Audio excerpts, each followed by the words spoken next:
So can you just introduce yourself, please? So my name is Yash, and I've been working with the Barnsley Youth Justice Service, helping them out with like reparation work, helping them out with other young people, and then doing any of the bake sales with them, and then obviously stuff like hate crime as well. What does hate crime mean to you? Do you have any experience with it?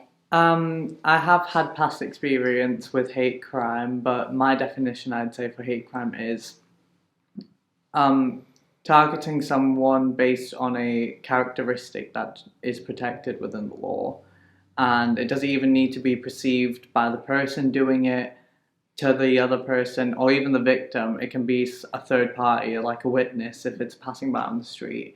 If they perceive that as offensive towards that person or towards the group of people that's targeted towards, they can still report it in as a hate crime. Yeah. What have you learned from Remedi's hate crime sessions? I'd say that what I learned from Remedy's hate crime sessions is definitely the make crime one because that's not usually talked about as much. And a great example that was given was, for example, someone who may be suffering with a disability. Someone may be trying to befriend them with the wrong intentions, let's say. So, for example, the example that was given that this person is vulnerable and susceptible to maybe manipulation or just people pleasing in general, for example, because they might not be aware of what they're doing is wrong.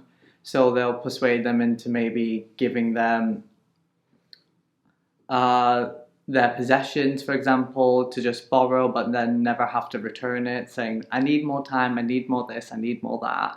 Or maybe even going to lengths such as shoplifting, and the list can go on from there, to be honest. Yeah, so it's interesting to learn about how it can be more subtle. And hmm would you recommend it to other young people, these sessions? I mean, to be honest, yeah, I would recommend it to other young people because there is actually a lot more that you can learn about because I feel like with a lot of young people, they are aware of like the general basis of hate crime. But for example, with me, I thought that, you know what, I'm educated in the subject, I may not need it. But then after the session, I thought, you know what, I didn't know about this one. It's at least good to know these parts.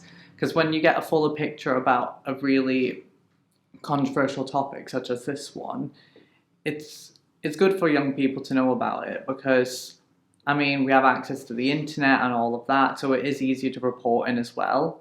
Yeah. And that's what a lot of people fear, and they may not want to go to the police, for example. So, I mean, I didn't even know about us having like third party reporting centers for this, so it doesn't have to directly go to the police. Yeah. So, Yeah. Do you have anything else to add? Any final thoughts? I mean, to be honest, I feel like everything that I wanted to ask had already been answered within the whole entire session that I did. So I'm quite happy with everything I got.